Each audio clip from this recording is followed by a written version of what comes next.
سلام دوستان، امروز اومدم با یه ترفند جدید دیگه. امروز اومدم بهتون آموزش بدم که چطور اگر یه جایی بودید که دسترسی به برق نداشتید میتونید به همین سادگی و راحتی یه لامپ رو خودتون بگیرید روشن کنید. خب اولین چیزی که نیاز داریم یه بطری هستش، یه سرپیچ، 2 تا سیم با 2 تا شمع خودرو.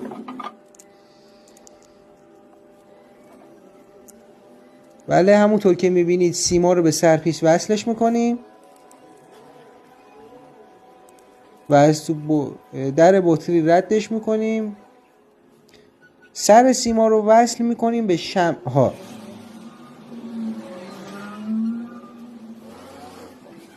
بله، آماده است.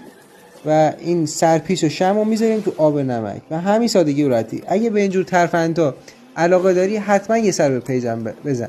لایک و کامنت یادتون